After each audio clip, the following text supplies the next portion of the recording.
This is another episode of the CRM Position Podcast, and today we are really cutting through the noise that surrounds enterprise AI. We have to. We are not interested in vendor feature announcements. We are diving into a strategic realignment that is shaking the foundations of the cloud infrastructure itself. That's exactly the right way to frame it. This isn't just another integration. It's a strategic 7-year, $2.5 billion commitment between Salesforce and Google Cloud. A tectonic shift, you called it. It is. It's a tectonic shift in the cloud infrastructure and, well, the entire enterprise application landscape. This deal is explicitly engineered to accelerate us past simple generative AI. Which is table stakes now, really. It's completely table stakes. This is about moving into the operational reality of what we have to call the agentic enterprise. Okay, let's unpack that core phrase, the agentic enterprise. I think the market is just saturated with generic AI terminology. We need to define this paradigm shift sharply. What is this concept specifically not? Right. It is not a tool that requires human prompting or constant supervision. It is not a chatbot summarizing your notes or, an assistant drafting an email subject line. So all the passive stuff. Exactly. Those are passive, human-dependent systems of assistance. We have those already. That's yesterday's news. So if the previous generation of AI was all about assistance, what defines the agentic enterprise from, say, a functional and architectural perspective? It is software that is designed to perceive its environment, to reason through complex logical steps, develop a coherent plan, and then this is the most critical part, autonomously execute that multi-step workflow. Across different systems. Across disparate systems and without human intervention. The human role shifts entirely. You go from being the operator to being the auditor. And this massive, $2.5 billion alignment, this tight integration of Agentforce and Gemini is basically a massive engineering project designed to fix the 3 existential bottlenecks that have stopped this from happening. Exactly. The things that have prevented this level of autonomy from scaling across the global 2000. So let's list those bottlenecks, because they really set the mission for this entire partnership. Okay. The first bottleneck is the latency of data access. Autonomous agents need real-time, holistic data structured, unstructured, all of it, to make compliant decisions. An old-school ETL is just too slow. It's too slow and way too costly. The second is the fundamental hallucination risk. It's inherent in probabilistic large language models. You cannot delegate mission-critical tasks to a system that might just invent facts. Impossible. Not in finance, not in healthcare. And the third is the crushing fragmentation of unstructured collaboration data, the huge gap between the official records in Salesforce and the actual crucial conversations and documents locked away in Slack or Google Drive or email. That sets the stage perfectly for our deep dive. Our goal for you, the listener, is an exhaustive analysis of the technical, the financial, and the strategic mechanics of this partnership. We have to move far, far beyond the press releases to understand the architectural trade-offs that CIOs are analyzing right now as they decide where to place their bets. And we need to start with the money.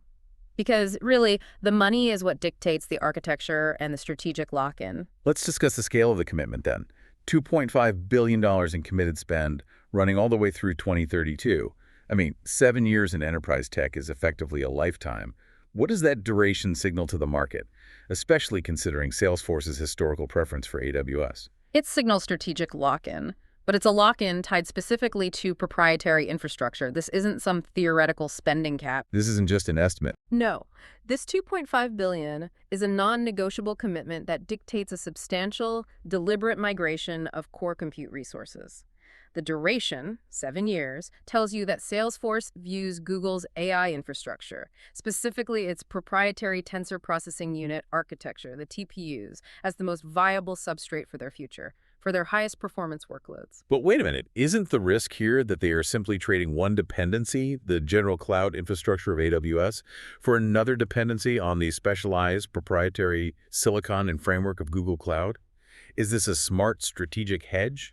Or are they just swapping masters? That is the critical question. And the argument for this shift, it really centers on efficiency and, frankly, the physics of inference.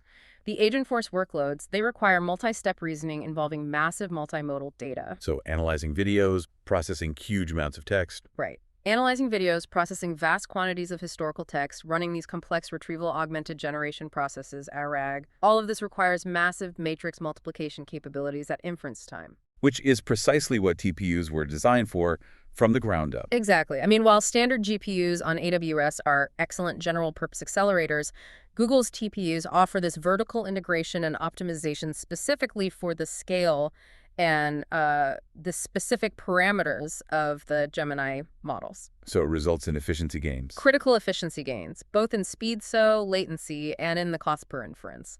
To power the agentic enterprise at a global scale, Salesforce needs to secure guaranteed access to the optimal, specialized compute capacity for the better part of a decade. And the $2.5 billion guarantees that capacity. It guarantees the capacity and the ongoing optimization. Okay, let's pivot to the financial game changer here, the thing that provides the immediate incentive for CIOs to actually move.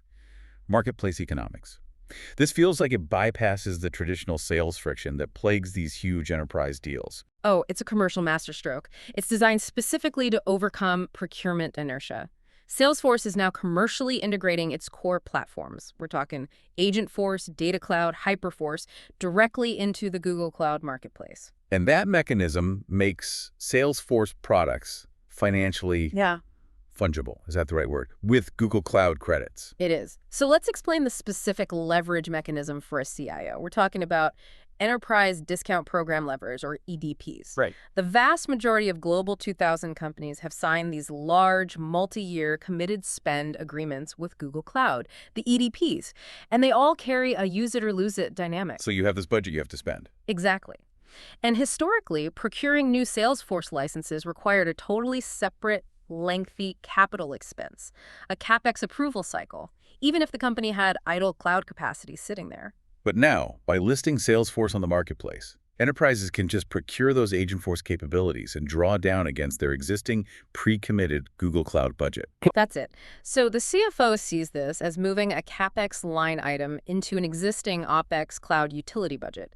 It fundamentally changes the sales conversation from should we spend more money to how do we best utilize the money we've already committed? Which is a much easier conversation to have. It dramatically reduces sales friction, it consolidates vendor management, and most importantly, it allows CIOs to use those expiring cloud funds to acquire cutting-edge CRM and AI capabilities. So you're effectively treating Salesforce as a highly consumable cloud utility. A utility, not a legacy software license. And that provides a massive financial incentive to move compute closer to Google.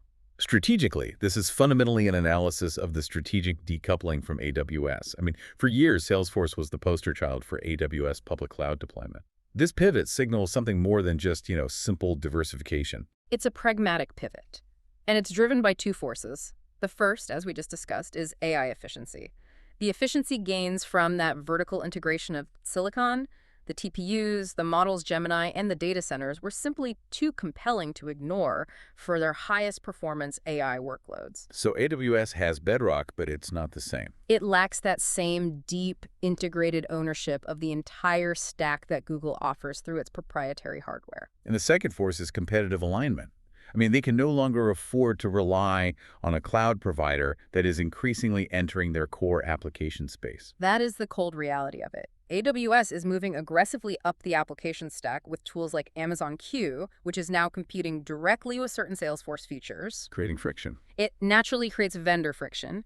Google Cloud, on the other hand, offers a highly complementary stack with Workspace, Gmail, Docs, Drive, that provides crucial unstructured data to the agentic enterprise without that same competitive overlap. It's just a much cleaner strategic partner. And this brings us back to what I think is the most compelling practical reason for the shift: data gravity. Absolutely. What's fascinating here is that this migration is often customer dictated. For many of Salesforce's largest clients, you're talking massive companies like Wayfair or Accenture BigQuery, is already the established de facto standard for their petabyte scale data warehousing. And data gravity is an immutable law. It is. It is technically easier, faster, and financially cheaper to move the compute to the data than it is to move petabytes of data across the network constantly. So moving that Agentforce compute closer to the BigQuery data warehouse reduces technical friction, latency, and those expensive cross-cloud egress fees. So to synthesize this first section, the strategic takeaway isn't that Salesforce is abandoning AWS entirely. That still remains the foundational multi-cloud layer for reliability. Correct. It's a hedge. They're hedging. They are selecting Google Cloud for the cutting-edge, high-performance AI reasoning and advanced analytics that Agentforce requires to achieve true autonomy. and they're backing that belief with a $2.5 billion infrastructure commitment. It's a calculated 7-year infrastructure hedge against the scarcity and, frankly, the inefficiency of generalized AI compute. Okay, let's move to the technical heart of this, the Agentforce architecture. We established that the fundamental problem with deploying autonomous agents in high-compliance business environments is the inherent unreliability of probabilistic LLMs. They hallucinate, which is completely unacceptable for anything from financial reconciliation to healthcare compliance. That is the core conflict. An enterprise application must be predictable. You just cannot have an agent invent a non-compliant step in a process. The engineered solution to this is the Atlas Reasoning Engine. And what is that exactly? This is the specialized cognitive system for Agentforce, designed to execute these complex, multi-step jobs using what's called a neurosymbolic approach. Okay, let's take the time to really break down that neurosymbolic approach. I think the analogy of human cognition is useful here.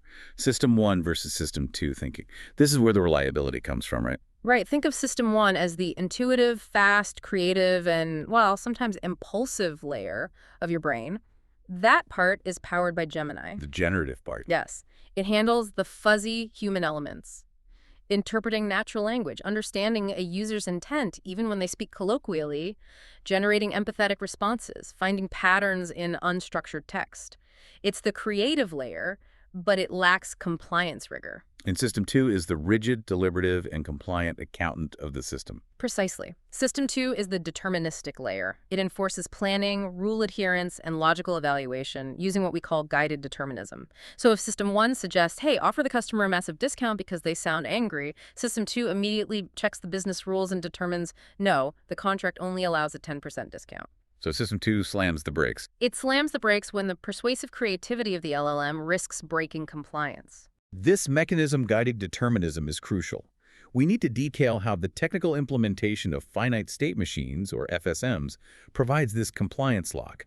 This is what really differentiates Agentforce from a simple, unconstrained conversational AI. Right. The FSM models the entire business workflow as a graph structure. So the nodes in that graph are the discrete allowed states or tasks, things like validate identity, check inventory, issue refund. And the lines between them. The edges are the only valid transitions between those states. So when the agent is making a decision on what to do next, it uses the LLM Gemini to interpret the context and select the most appropriate valid transition.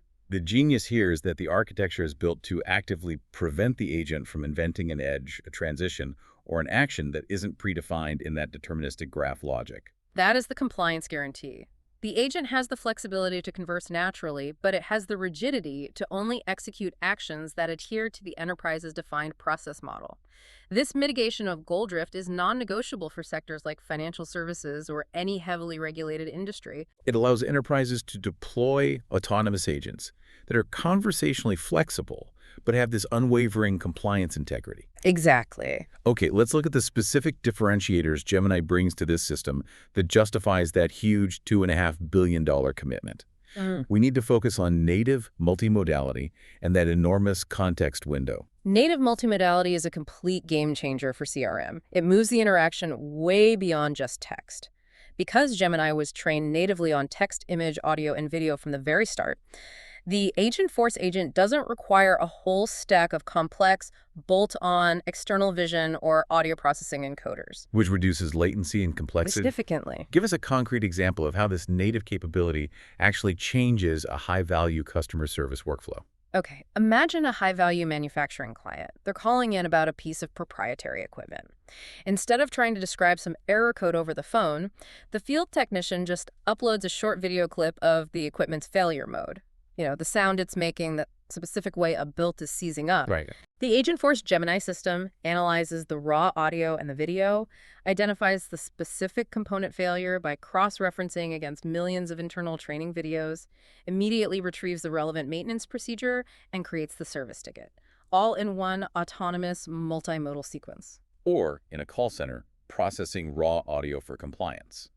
It's not just about the transcript anymore. No, it's about detecting a specific shift in the customer's tonal cadence, let's say a sudden escalation of frustration, and then triggering an immediate high-priority escalation workflow that's already defined in that FSM that requires true native multimodal understanding. And then there's the massive context window.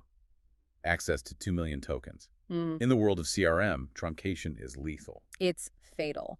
When traditional models were limited to, 8,000 or 16,000 tokens, the system was forced to summarize years of customer interactions, complex legal documents, or vast product catalogs. And that summary meant losing nuance. You lost nuance, which led to low fidelity, generic, or sometimes just plain incorrect actions.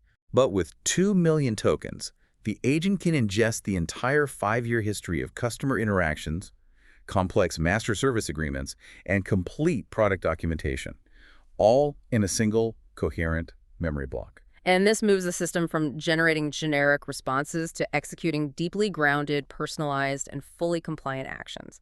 If a sales executive asks, based on the contract addendum we signed 3 years ago, the usage data from last quarter, and our current payment history, are we eligible for the Tier 3 discount?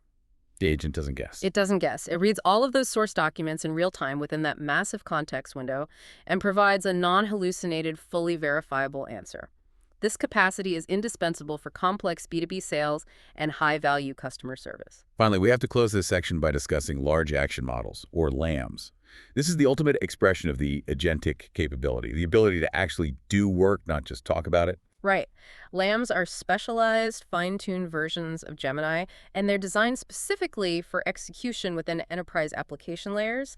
So when an agent decides to perform an action, say, update the opportunity state or process a partial refund, it needs to communicate that decision in the precise language of the underlying API, the application programming interface. So it's not just generating text that says, I will now update the opportunity.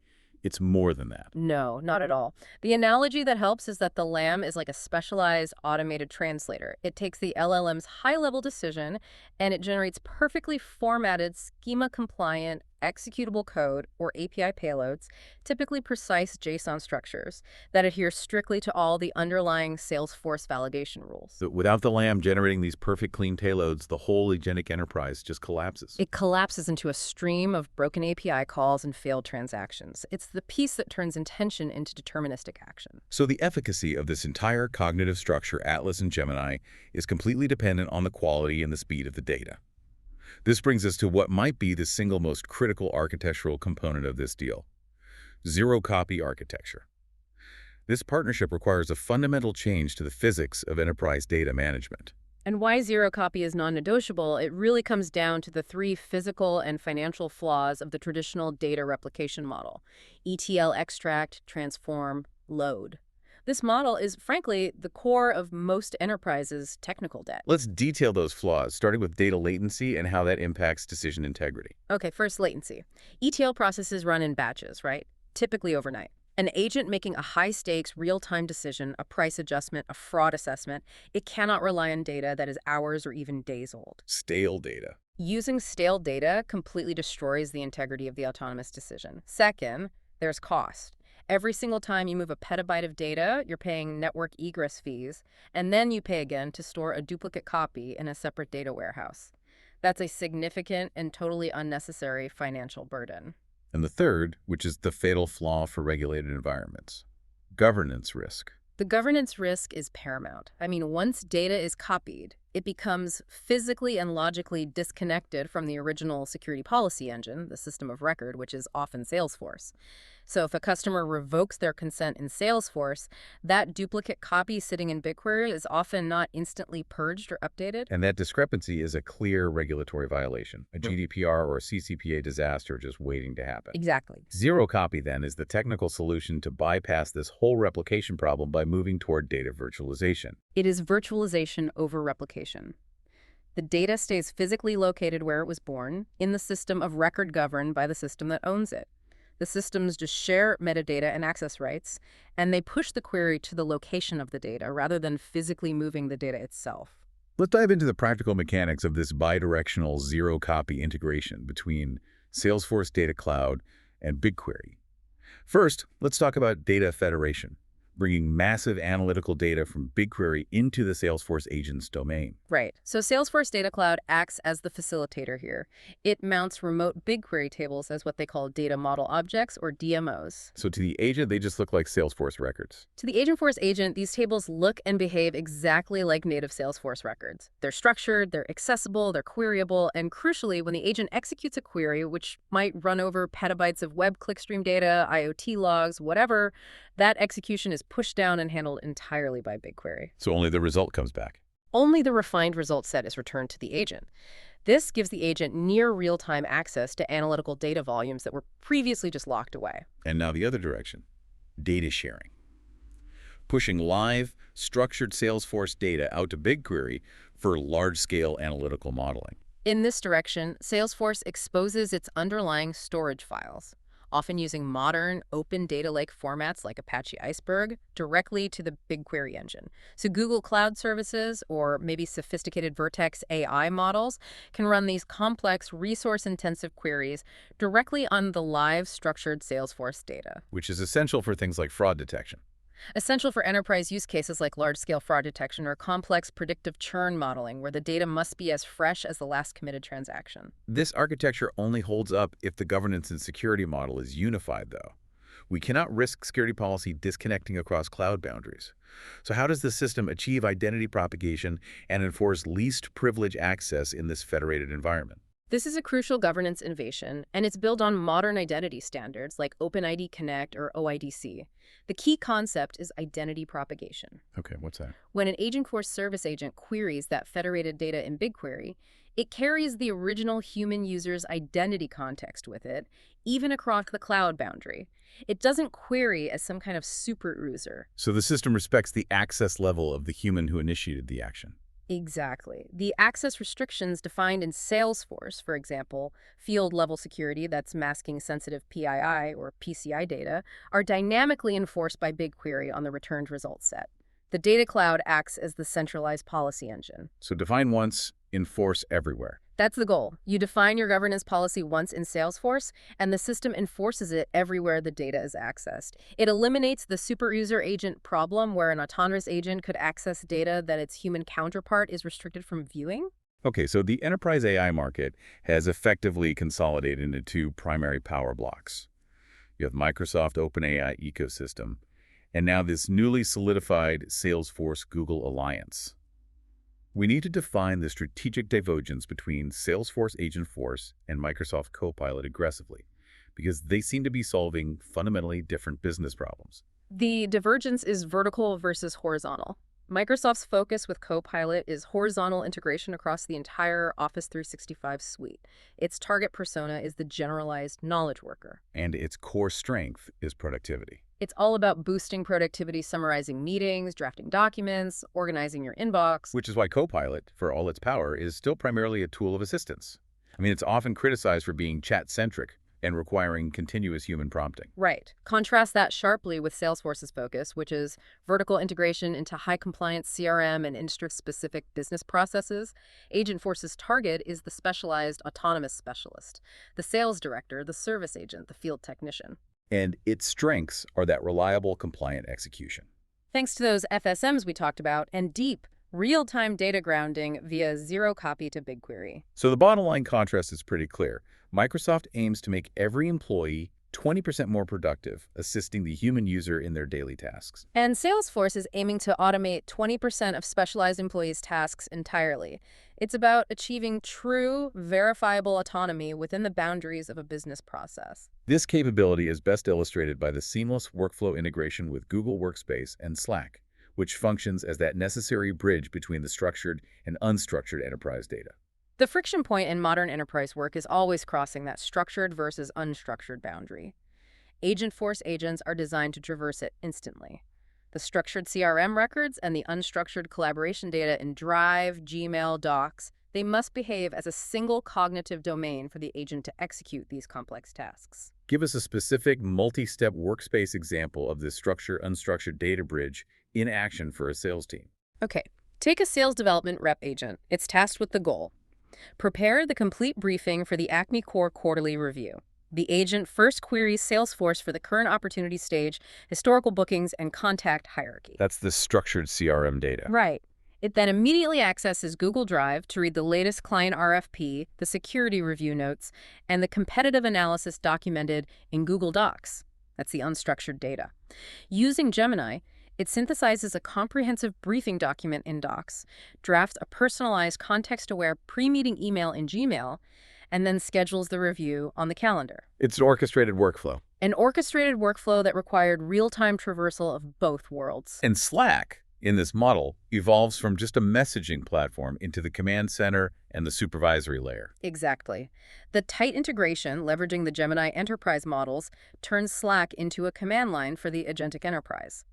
Consider a major technical incident. An Agentforce agent is monitoring a critical engineering channel in Slack. So it's reading the chat. It's using sentiment and keyword analysis on the rapid-fire chat thread.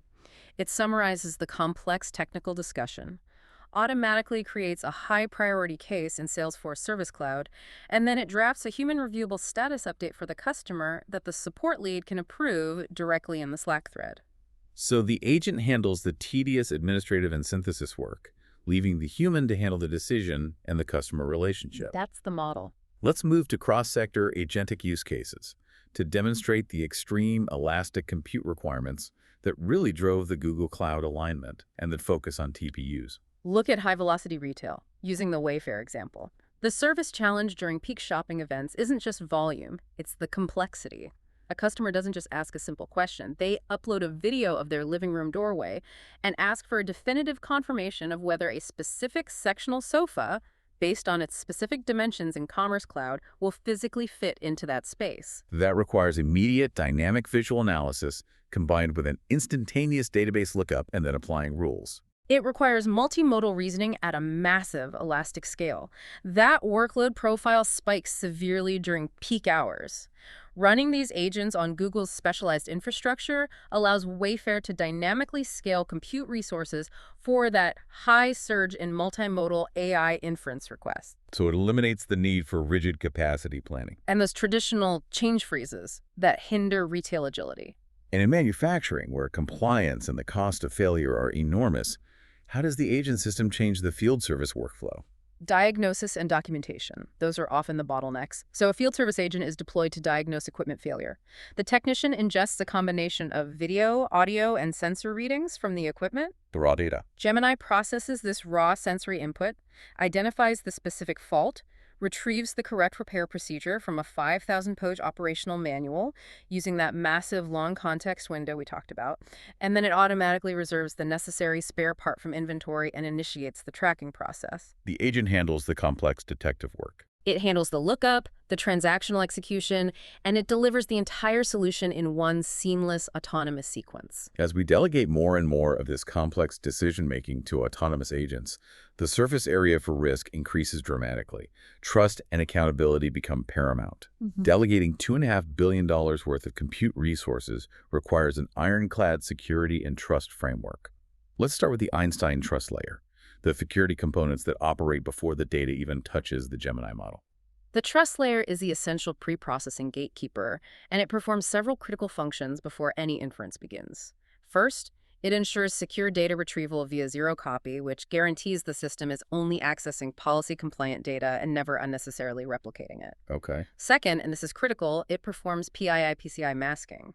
Any personally identifiable information or payment card information is identified, tokenized, or masked before that prompt ever leaves the secure Salesforce boundary and is sent to Google for inference. And this leads directly to the non-negotiable security agreement with Google. Zero data retention, or ZDR.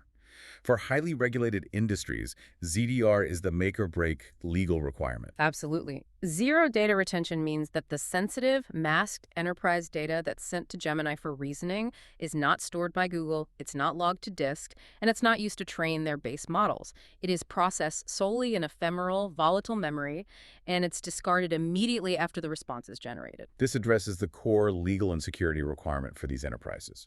Without ZDR, this partnership would not be viable for sectors like banking or defense, period. But trust isn't just about protecting data. It's also about accountability. When an autonomous agent makes a compliant decision, or critically an error, the enterprise needs an immutable audit trail. We need more than simple logging. We need deep observability. That's the distinction. Logging tells you the agent ran. Observability tells you why it ran, which is essential for compliance. For autonomous agents, administrators must have granular, deep visibility into the agent's chain of thought. We call these reasoning traces. What specific data is required in a reasoning trace for an auditor to be able to sign off on an autonomous decision? An admin needs to be able to view the exact FSM state transition the agent executed. Did it move from identify fault to reserve part? They need to see the precise source data that was retrieved from BigQuery via zero copy that grounded the decision. And finally, they need the internal Gemini reasoning logic that informed the action that was taken. This traceable fidelity is how trust is earned. And how auditability is maintained in production. This ties back to the deterministic guardrails we discussed in the Atlas engine. The human must retain the ability to set clear boundaries the agent cannot cross, regardless of how persuasive the LLM might be. The Atlas engine ensures the human on the loop has final authority. Administrators can define natural language guardrails, for example. Never process a refund without manager approval if the amount exceeds $500. And System 2 enforces that. System 2 reasoning enforces that guardrail deterministically. If the LLM, in its probabilistic reasoning, tries to override that, System 2 overrides the LLM. That capability is the safety harness that mitigates the most profound risk, unpredictable, non-compliant execution. Okay, let's pivot to the implementation headwinds. Because despite this robust architecture, the path to the agentic enterprise is fraught with risks that sit squarely on the CIO's desk. We call this the CIO's dilemma. The biggest barrier, and it's always this, is data quality. The Agentforce agents are only as smart as the data they can access. The architectural commitment to zero copy has a massive prerequisite. The required data prep phase is overwhelming enterprises right now. Zero copy, while it's architecturally brilliant, it exposes the messy, uncurated reality of enterprise data warehouses instantly. Absolutely. If the data in BigQuery is poorly structured, duplicated, or riddled with inconsistencies, the autonomous agent will not operate reliably. The garbage in, garbage out rule applies mercilessly here. You can't just virtualize bad data into intelligence. You can't. This means CIOs must undertake massive data cleaning, harmonization, and metadata governance projects before the agents can even be switched on. And that's a multi-year effort in itself. And then you have the technical constraints around real-time reasoning and network physics, which manifest as strict timeout issues. Right. Real-time agent actions in Salesforce have physical limits, typically strict timeout limits of around 60 seconds. An agent trying to process a multi-gigabyte video file via Gemini or attempting to query a massive, poorly indexed BigQuery table is guaranteed to time out and fail the transaction. So what's the solution? It forces development teams to abandon simple synchronous operations and build incredibly complex, robust, asynchronous development patterns. This significantly raises the overall development complexity and cost. And we cannot overlook the financial headache here. TCO complexity and the risk of runaway costs, which has to be terrifying CIOs who are accustomed to predictable subscription models. This shift from the predictable per user per month SaaS model to a consumption-based pricing model, say a fluctuating dollar amount per successful conversation or autonomous action, is inherently risky. Especially when you factor in the other costs. When you factor in the additional highly variable compute costs for Vertex AI inference and BigQuery data scanning, the total cost of ownership becomes extremely difficult to forecast accurately. CIOs are rightfully concerned about an agent entering an infinite reasoning loop or generating token-heavy interactions that lead to massive, unexpected monthly bills. The financial risk model has changed fundamentally. Completely. And finally, the most difficult barrier of all, the cultural trust gap. The technology can be built, but the people have to actually trust it. This is a profound psychological and cultural shift. Enterprises are terrified of reputational damage stemming from a public AI failure. Shifting from human in the loop, where every major step requires explicit sign-off, to a supervisory model, human on the loop, or full autonomy, human out of the loop. That is not an engineering problem, it's a trust problem. And that trust must be earned. That level of trust must be demonstrably earned through the reliability of the deterministic Atlas guardrails, often in pilot production environments, before true enterprise-wide autonomy can ever be achieved. That brings us to our final synthesis.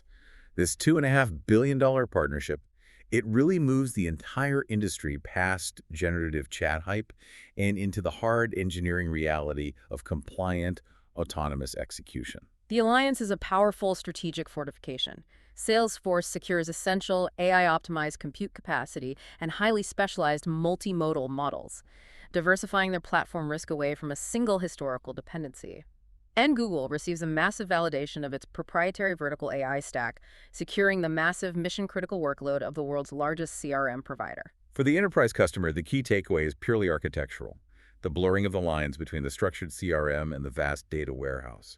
The future is a federated, intelligent mesh where data stays put, models reason, and certified agents execute the business processes. The technology is architecturally sound, and the $2.5 billion foundation has been laid to solve the most pressing technical roadblocks. But the burden of success now shifts entirely to internal data quality and cultural readiness. Which leaves us with a final provocative thought for you, the listener. If your data is siloed and messy, can your current enterprise data quality possibly support real-time zero-copy reasoning? Or will the garbage in, garbage out rule turn your newly autonomous agents into autonomous hallucinations? That is the single question that will determine the winners and losers in the next 5 years of enterprise AI adoption. If you are focused on the real state of the art, not the marketing narratives, if you need complex platform shifts like this broken down without the hype, focusing only on the financial, technical, and strategic mechanics, then you need to subscribe to the CRM Position podcast. We will continue to track these crucial architectural shifts to give you the signal you need to stay ahead.